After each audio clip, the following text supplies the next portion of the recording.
Welcome, my lords, to the White City, where you will learn more about Middle-earth and discover differences and similarities between the Rings of Power show and Tolkien's books, and whether Amazon's show, episode by episode, is worth watching. I'm Philip Dutt, your host, and I'll be joined by Matt Vandervoort and Mark Schaefer. I hope you enjoy. Hi everyone, thank you for tuning into the White City podcast. Today Matt and I are going to be talking about swearing oaths and how that's played out in different characters from like Feanor all the way to the Men of the Dead. And, in situations where maybe it's a good thing that's been done or maybe it's a bad thing that's been done, and just going through that. So it's like, start off kind of chronologically with Feanor. I guess the big thing with that is he loses the Silmarils, and now he and his sons like make this oath to like go get them no matter what. Kind of the premise, right? Yeah, well, I think it's stronger than that because he's talking about like they basically swear not only to like retrieve them no matter what, but like to not let anyone live if they hold them, which comes back to bite them later because basically anytime one of their allies gets a hold of them, they're like they have to turn on them basically, which I think it's Tolkien commenting on swearing of oaths in like a moment of passion, I guess. So, because, again, you have Feanor and his sons. Really, Feanor being the one who's, like, swearing the oath. And then his sons are like, yeah, we're gonna follow our dad. And kind of regretting it later. Feanor doesn't have much time to regret it. Because he dies, like, fairly shortly after that. But, yeah, so it's this sort of oath that they basically swear, like, we're going to do this or we'll die trying. And I think that it's kind of a comment on you have to be really careful in what you swear because it doesn't work out for them. And they basically are just swearing a fool's oath to... I mean, on the first premise, even on the face of it, they're like, we're going to retrieve the Silmarils. Well, they're currently in the possession of, like, the most powerful single entity that exists. Good luck with that. I think also, if you compare it to how the Silmarils are actually taken from Morgoth, the one Silmaril that is taken from him before the War of Wrath, I think is what it's called, where the Valar finally come over and solve everybody's problems, sort of, is through unity between an elf and a human, and through, like, not to be too cliche, but like the power of love, where Beren is like, alright, I'm gonna go cut the Silmaril out of his crown, and I can only do this because Luthien is helping me. Which I feel like could be a tagline for a lot of the Lay of Beren and Luthien. Beren does something because, and he's only able to do it because Luthien's there. Contrastingly, you have the Sons of Feanor, who constantly are infighting with the other elves. They're doing this, they're trying to get them not for anything noble, just because they're like, it's our birthright. They constantly, not constantly, but they keep attacking other elves that have a Silmaril because they're like, well, we did swear we'd kill anyone who had it, and it's all the wrong reasons and all the wrong motivations, and it's just constantly like, we're going to fight our way through this, and it's kind of the difference between, like, passion and love, I guess, is one way of putting it, is where Beren can do this because, one, he doesn't want the Silmaril. He wants Luthien. And getting the Silmaril is the only way to get Luthien. He could care less about the Silmaril itself. So it's sort of the pursuit of something for something greater, whereas with the Sons of Feanor, it's like they want the Silmarils because they want the Silmarils because their dad made them and they're kind of jerks. Um, so it's and it even the oath still like it even sort of corrupts the better of his sons, where they I can't remember the names of the two that are alive at the end of the Silmarillion, but they basically kick up a big stink about it, and the other elves are like, "Fine, you can take them," and they pretty much, I think, one of them, because the Silmarils are so pure that people with ill intent can't handle them. One of his sons throws himself into the sea because like the burning is so great, and the other one throws himself into like a chasm, I think, is how it's described. Which one interesting tidbit with that, it is interesting because you have one of the Silmarils is in the sky as the star. One of them is in the sea, and one of them is in the earth. At the end of the Silmarillion, they've like basically the idea is that they've gone beyond the reach of mortal hands until the end of the world. And no, the Arkenstone is not a Silmaril. Would Fëanor then? Would he have the same like burning in his Oh, hand, almost certainly. even though he like created Even them? though he made Even though he them, created them. he's one of my favorite characters simply because he's interesting. Because like all the elves when they talk about Feanor are like, "Oh my goodness, he was this great guy, like this amazing artist. He created like the runes that we use, and he made the Silmarils, and he was like the smartest elf that ever lived." But then you actually like read about him, and he's also like a terrible, terrible person. Yeah, I think I know I've said this before, but it's like Feanor is the best elf and also the worst elf because he's just the worst, and it's really funny. Not funny.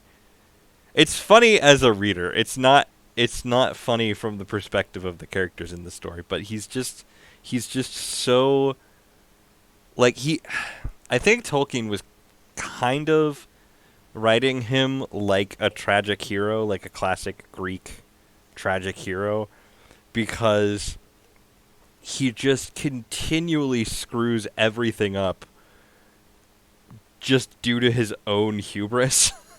Like, if he took a step back and thought for like 5 minutes, most of the problems that happen in Middle-earth wouldn't have happened. But his whole character is that he's like fiery and passionate and doesn't really think things through, but thinks he thinks things through. And it just, I don't know, it's that same kind of spark of inspiration that leads to things like the runes and the Silmarils and all these great things that he crafts. Right. It's that same kind of spark that also leads him to, murder a bunch of his kinsmen and steal their ships and then burn them. That's right. Like, it's just like he's so dramatic. It's fantastic. And then he almost immediately gets stomped by Morgoth. And then his sons are like, "Well, dang it. Now we're here with no way to return, and we swore this stupid oath." and then they went to war with Morgoth for like, was it like 1,000 years or something? The Silmarils being like the most like majestic crafted thing, right, ever in Middle Earth, Yeah. pretty much, right? Yeah. So I guess maybe in a sense Fëanor had a lot of arrogance in wanting to keep those because Well, they were his and he made them. Yeah, I mean that even before he loses them, that's his entire attitude towards them, is that they're mine and no one else can have them. Because what they are gems that contain the like most perfect, beautiful light of the two trees. And right after Morgoth, so Morgoth sneaks into Valinor, kills the trees, then goes over to Feanor's keep or halls or whatever, kills his dad, and steals the Silmarils. Before Feanor knows the Silmarils are lost, I think it's Yavanna, basically is like, hey, if you give me the Silmarils, I can use the light you captured in them to revive the trees. And he's just like, no, I'm not going to restore the more beautiful trees, because he's just so prideful and it's like, I made these things, and they're like, he basically wants to hold the most beautiful thing ever to himself just because he happened to capture, like, he didn't even make the most important, beautiful sort of soul of the Silmarils, if you will. He just captured it in the Silmarils, but he thinks that he created them because he made the gems to capture them. So it's everything about them, he's just possessive over it. Like, even the Silmarils themselves were created to be possessive over something, which was the light of the trees. Of course, it's a moot point because he goes to his halls and discovers that Morgoth has made off with them, and then that's when he swears his oath and goes and just does a lot of stupid things in quick succession. And then he dies. All for naught. He's like one of the only elves that it's like, he's not reincarnating. He's just dead. Oh, yeah? Until, like, the end of the world. Interesting. So it's not like, oh, you're dead, now you get to go back to Valinor. You left Valinor. Yeah, no.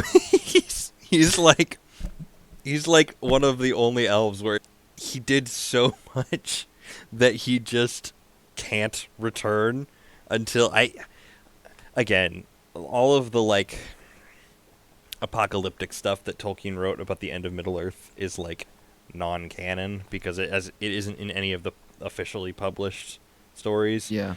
But I want to say that Feanor comes back at some point, and I think he's a little bit more chill. I really wish those stories had been published in the Silmarillion because they're so interesting, and I think the biggest loss was Turin, because as it is now, Turin's story is so depressing. It's just like, this is his life is just awful, and then he kills himself. But in Tolkien's writings about the end of the world, Turin is the one that kills Morgoth for good. He returns and battles Morgoth and kills him. And it's just like, and he avenges basically all the evil that has ever happened to anyone because he kills Morgoth. And it's just like, that is such a better end for Turin than just accidentally screwing your sister and then killing yourself. Yeah, that would be cool. He did kill a dragon, which was pretty cool. So, but yeah. Getting back onto the oath theme.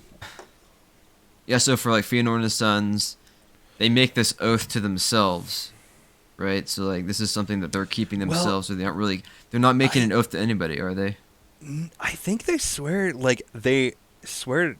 not necessarily to somebody else, but they swear it, like, before Mandos, That's I right. believe. Okay. Because Mandos is the one that then shows up and is just like, you done goofed. Because is that, like, because it's called the Oath of Mandos, right? Well, or is that something else? The Doom of Mandos. The Doom of which Mandos. is what Mandos says right afterwards, where he's like, yeah, this is going to fail catastrophically, and you're all going to die, and you're all going to betray each other, and it's just going to be terrible. And that's about the kinslaying more, though, right? Well, it's the kinslaying is the first instance of it, but, like, that's part of the reason why, like, throughout the Silmarillion, it's constantly, especially with the Sons of Feanor, but it also happens to other strains of elves as well, that they are constantly being thwarted by themselves, essentially.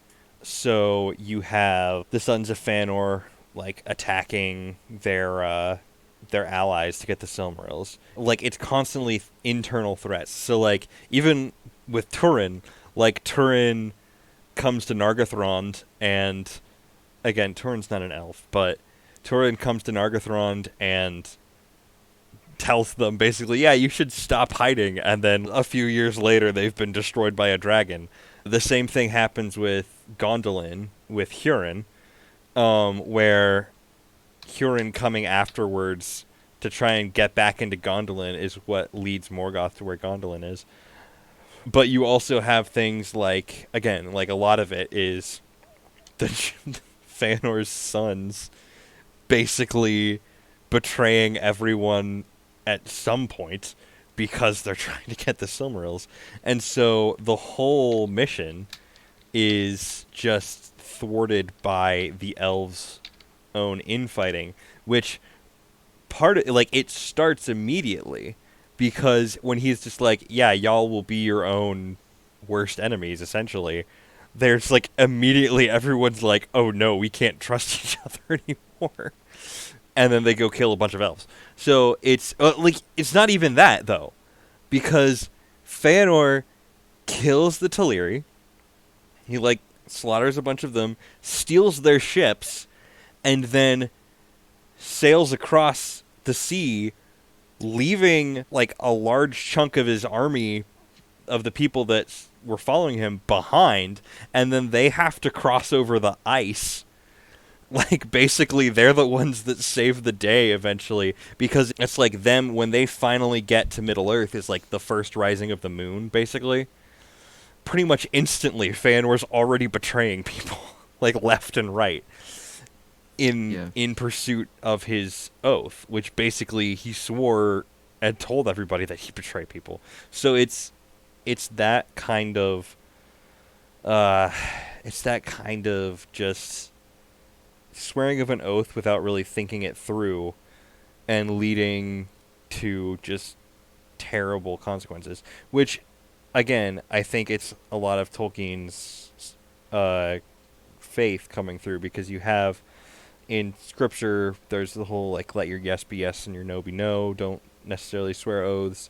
You have that one story in Judges where the guy's like, I'll sacrifice the first thing I see, and then his daughter comes out and he's just like, well, dang it.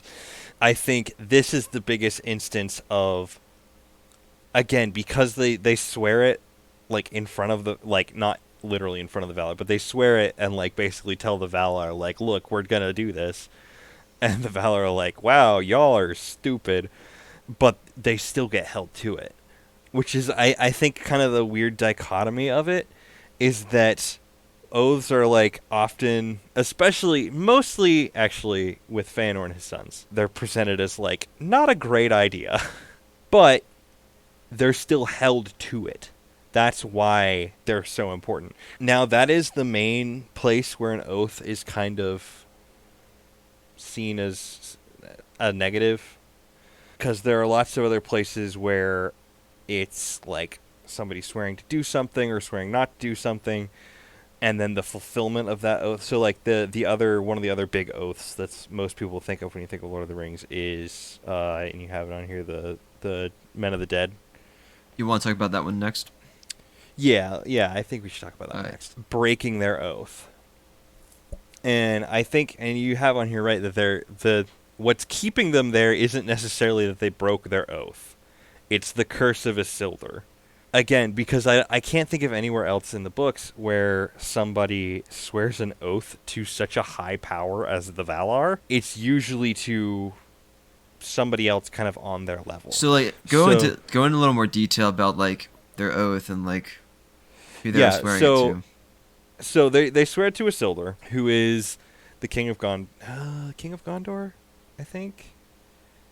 I always get confused. I always get mixed up who's king of what. Because I wasn't like, they swear to Isildur. We'll just say that. Right. And they swear to fight against Sauron, and then he's like, "Hey, come help me fight against Sauron," and they're just like, "No," and like flee into the mountains. And Isildur is like, all right, well, you won't get to rest until you fulfilled your oath to one of my descendants, basically. And so that's when you create, like, these are the paths of the dead, and the dead will keep them. And you have is it like the Dunharrow Road? Is that what they call it? Yeah, I think isn't that like, I can't. Because it's at Dunharrow is Yeah, like the entrance to the paths of the dead. I think that's right. Anyway, so they have the entrance to Dunharrow, they have the paths of the dead, and then it isn't until they fulfill their oath. And that's the interesting thing too, is that it's not the oath that's binding, it's the curse that's binding in this case. So Isildur curses them, and they only find peace when Aragorn says, "I count your oath fulfilled," and releases them from the curse. In that situation, could Aragorn have said, "No, your oath's not fulfilled," and then like, let him hang out to dry, basically?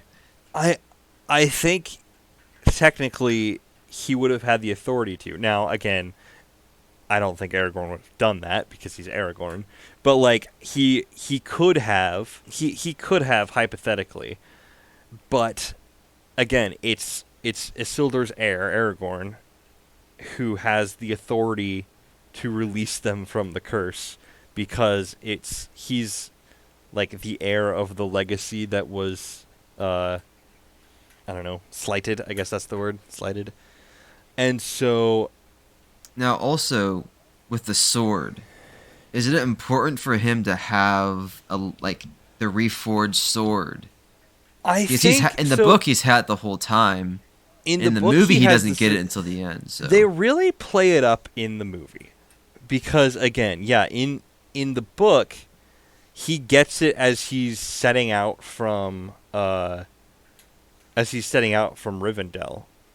Elrond has his smiths reforge the sword and just gives it to him, and he has it the entire time. Because I think again, it's been a while since I've read the books, and it's been a while since I've seen the movies, but in the movies it comes across much more as Aragorn being unwilling to be the king. In the movies, it's much more like Aragorn is like, I don't want to be king, but then by the like his whole character arc, he doesn't really have that much of a character arc. I don't know, maybe he does. But his main shift over the course of the films is, I don't want to be king, to, all right, I'll be king. Whereas, from what I remember of the books, he's carrying he's carrying the sword. He's carrying the shards of Narsil with him the whole time. Well, in the books, I think the shards are they not in Rivendell in the books? I don't know, maybe they are, but I thought he well, carrying the hilt? He grows up in Rivendell. I thought he had some part of the sword. He might have some part of it, but he has other heirlooms of the family as well. Yeah, so he grows up in Rivendell, and then maybe he does have the hilt, because I think Elrond, when he tells him his true heritage, he like presents him with these heirlooms of his family. But then, like, in the books, like, when he sets out, he's just kind of like, all right, I guess I'm going south. I guess I'm going to go claim Gondor. Like, it's sort of a foregone conclusion. And I think there's a little bit of tension between Boromir and Aragorn, because Boromir's like, Gondor doesn't need a king. And Aragorn's just like, I'm the king. I don't really know what to say. And so, again, it could be a little bit different. But because, again, the Lord of the Rings books are very much like an accounting of events. They're not... It's very plot-driven, not character-driven. So the movies are a little bit more character-driven. And I think if the books were more character-driven, then you would have Aragorn being like, oh, I don't want to be king, but then slowly over the course of the adventure he becomes king. Like, he gets convinced to be king. But because it's like, as good as they are, because it's a great telling of a story, but it's very much modeled after and inspired by like the ancient sagas. And those, like when you think about like Beowulf or the Odyssey, but especially like things like Beowulf, it's just like Beowulf doesn't develop as a character over the course of Beowulf.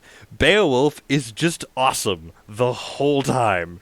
He's just like, all right, I'm going to go kill this monster, and I'll go kill this monster. And it's just like, it's the whole point of it is not to be like, oh, let's follow Beowulf. It's just like, look at Beowulf. He is cool. Here are all the cool things he did. It's not quite that blunt, if you will. Not that like, I like Beowulf. I love that kind of storytelling. But the Lord of the Rings with characters like Aragorn, like the main character that's struggling over the course of the story is Frodo, because he's literally carrying the weight of the ring. That's the character that has the internal struggle. Aragorn, that side of the story is much more about like, all right, Frodo's off doing his thing. Now we have to deal with Sauron's like attacks on the West.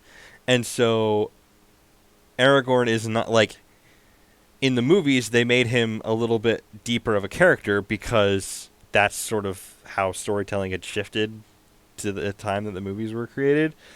But in the books he's just a little bit more sure of himself, and he's just like, yeah, I'm going to go become king, but he's still, because like he still has reservations about becoming king until the war has been taken care of. Like he only secretly enters the city to heal Faramir and Éowyn. He doesn't openly enter the city until after the ring is destroyed.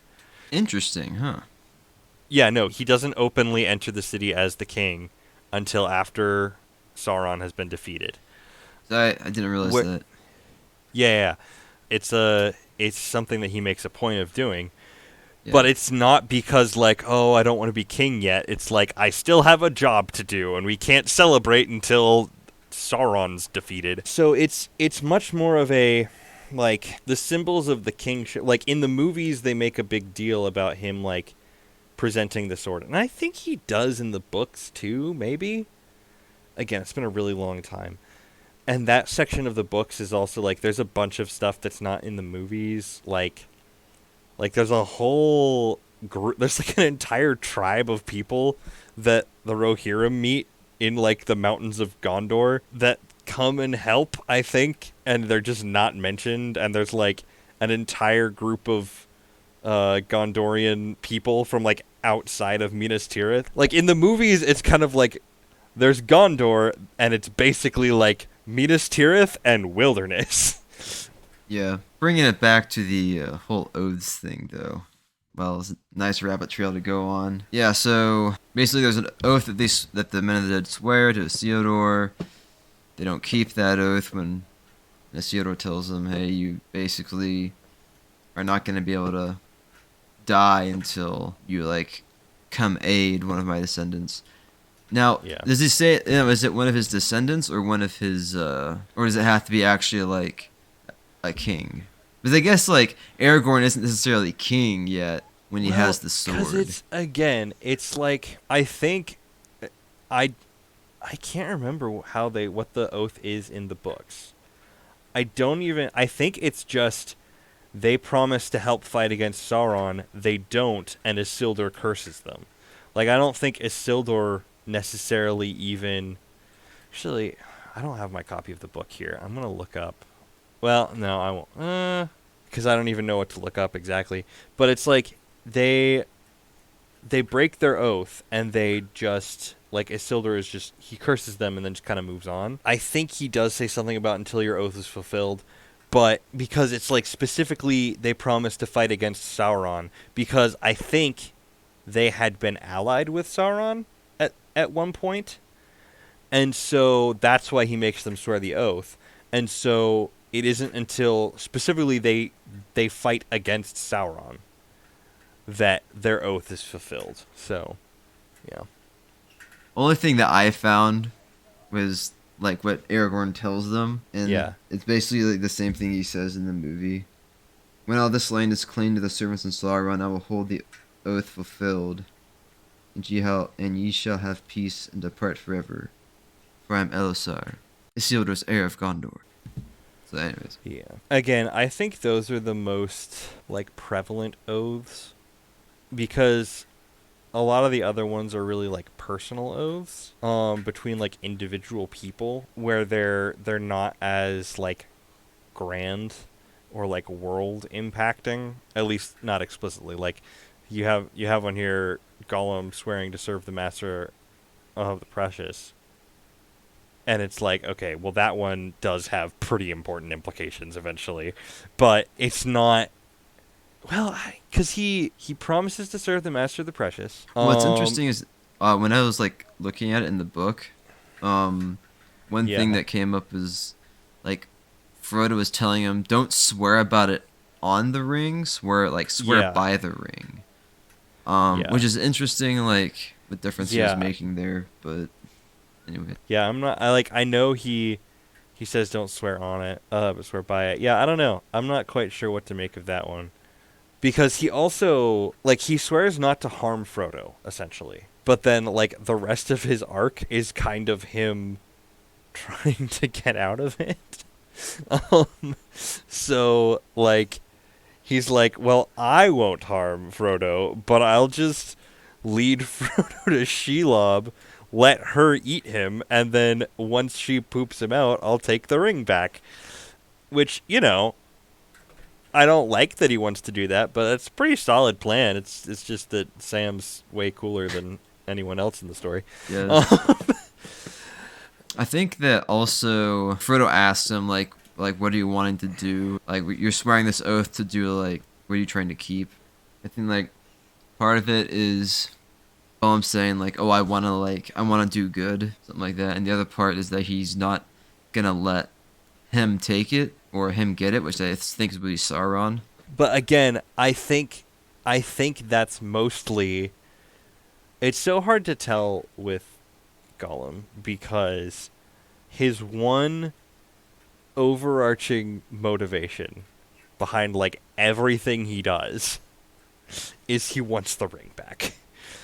So when he says he won't let Sauron get it, it's because he wants it. It's not because he cares about the the goodness of the world. He just doesn't he just wants the ring. Now, obviously giving it to Gollum would be probably the second fastest way of getting it back to Sauron other than just straight up giving it to Sauron. So Smeagol again, and like I think we've talked about this before, that he's interesting because he ultimately doesn't become good at the end of the story. He kind of gets redeemed because he's ultimately the one who's directly responsible for destroying the ring, but it's entirely because he just wants the ring. He kind of like for a while there you're like, "Oh, he's helping Sam and Frodo. Maybe he's like getting away from the influence of the ring." But at the end he like relapses basically. And I think part of that is because they like the closer you get to Mount Doom, the more influence the ring has over you, which you see played out basically every time a character connected to the ring goes to Mount Doom. So Isildur almost destroys it, and then he's just like, "No, I'm gonna keep it." And then Frodo is like, does the same thing. Like he's walked all this way, and then he's just like, "Nah, it's mine." And then again, I think that also has an important part of like it's that decision by Frodo to claim the ring that kind of triggers Gollum's ultimate like anger and relapse, because it's just like, well, Frodo's been on this mission to destroy the ring, and I think there's a part of Gollum, like the Smeagol part of Gollum, that's like realizes that if the ring gets destroyed, then he'll be free of this like terrible, terrible desire for it. But as soon as Frodo is just like, no, screw it, I'm taking the ring, Gollum's like, no, I want the ring. If it's not going to be destroyed, it's going to be mine. Although, again, I think that there's Gollum is not a character that comes across as logically thinking through things. He just kind of does things, and I think it's a combination of that and the fact that they're closer to Mount Doom that it's just the pull is stronger on him. But it's really fascinating because all these things combined lead to Gollum taking over, which you could argue Gollum never sweared the oath. It was Smeagol that sweared the oath. Dual personality Because there. Yeah, well, he's treated. There are times, especially in the movie, but even in the books, Gollum and Smeagol are treated as two different characters. Even like in the books, in the story, Sam is like there's beater and there's biter, and it's the two different sides of like. There's Gollum, who is a golem, I guess, and there's Smeagol, who's like the remains of a hobbit, and he is treated very much so as two different characters, and the Smeagol persona has been so like pushed down for so long that he's like when he reemerges, he's like very childlike and like innocent and like kind of wants to do the right thing.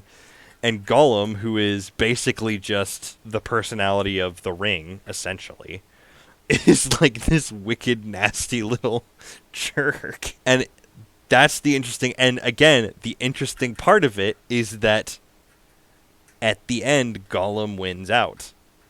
Smeagol loses. Gollum wins, gets the ring, and then slips and saves the world by accident. Yeah. The only way it can be done. Yeah, it's really interesting. It is interesting too that like you can't save the world on purpose. Whether you're fighting Morgoth or destroying the ring, you can't overpower Morgoth, and you can't overpower the ring, and Right. you either have to have the gods or fate. Which, if you wanted to get super like esoteric with it, you could argue that like there is some kind of divine intervention with like Eru or one of the Valar, probably Eru, basically causing Gollum to slip to destroy the ring.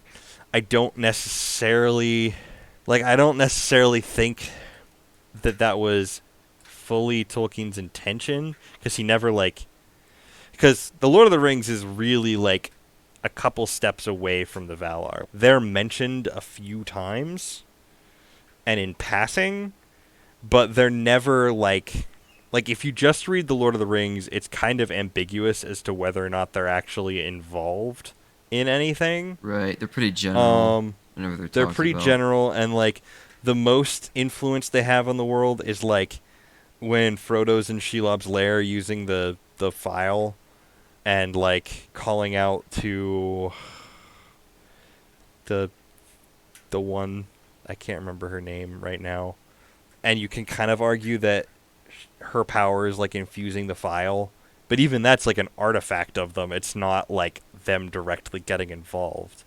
And then you read the Silmarillion, and they're like characters that like interact with elves, and half the time they're like the coolest people in the world, and half the time they just do nothing for like 1,000 years. I think Tolkien should have showed up at some point more. He's my favorite. Yeah, All he does is beat up Morgoth. It's great. that's true. So just to go the movie route on like this last one, at least from like in the movie you have Aragorn swearing to Boromir that he's not going to let the White City fall, which is Minas Tirith, or his people fail. Which in a sense, like if you think about it, it's like, oh well, like this is like Aragorn's like turning point, right? He's like swearing an oath to like basically be king. But yeah, like out of all these that we were talking about, I mean, besides like maybe like with Gollum and Frodo, maybe all the other ones have like a really big impact, right? Like there's a direct like impact Yeah. of like you swearing an oath that it actually like means something. Not that this doesn't Yeah. mean anything, but these were all like all the ideas that I had for like the oaths that I could think of that were like ever mentioned. But it's interesting how like there is like an impact. Yeah. No, I definitely think the oath that Aragorn swears to Boromir in the movie, it is Peter Jackson used that as his like kind of first, not first, because like so in the books Aragorn is trying to become king because he knows it's his destiny and his duty, but also because Elrond basically says you can marry Arwen when you're king, and Aragorn's like, all right, I'm down. In the movies, they kind of move that ball into Arwen's court, where it's like Arwen really loves Aragorn and he loves Arwen, and Arwen is the one that convinces Elrond to let her marry Aragorn. So they had to give Aragorn kind of some other reason to become king. And so they have this whole arc, and I think it's very interesting. So he swears the oath to Boromir. He puts on Boromir's cufflinks. Yeah, his armor. Yeah. But only on his arms. So that's like his first turning point is I'm adding the Gondorian armor to my arms. Then that's like the first stage of his like, all right, I'm going to become king. Then, because now that I'm thinking about it, he slowly collects Gondorian artifacts throughout the movies. If you think about it, he gets the armor, which is his kind of, so beginning of the Fellowship, he has nothing and he has no intention of becoming king. Boromir dies. He's like, all right, I promised Boromir I'm going to do this. Puts on the armor. The armor. I can't remember what they're called. Yeah. They're like cuffs. They're not cuffs. They're not cuffs? No, they're like bracers. Right. Yes. Bracers. That's what they're called. Yes, that's right. He puts on the bracers. Then he does some fighting, but he's not fighting in Gondor yet. He's helping Rohan. But he has taken up the identity of, he's like trying to help Gondor with like trying to convince Theoden to help Gondor. Then Paths of the Dead. He gets the sword, which in the books representatives do come from Rivendell and give him the royal banner at that point, because he's like, now I'm going to start revealing myself to the people of Gondor and be like, the king is returning.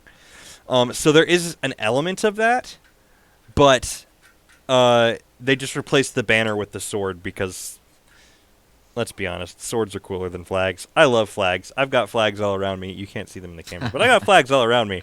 But swords are cool. Like, for a movie audience, it's just like, yay, he got a piece of cloth versus, yay, he got a sword. So he gets the sword. So that's him being like, moving from the, I'm going to do this, to the, all right, I have the symbol of power. I'm going to start, like, claiming the identity of the King of Gondor, which he then goes and uses with the armies of the dead.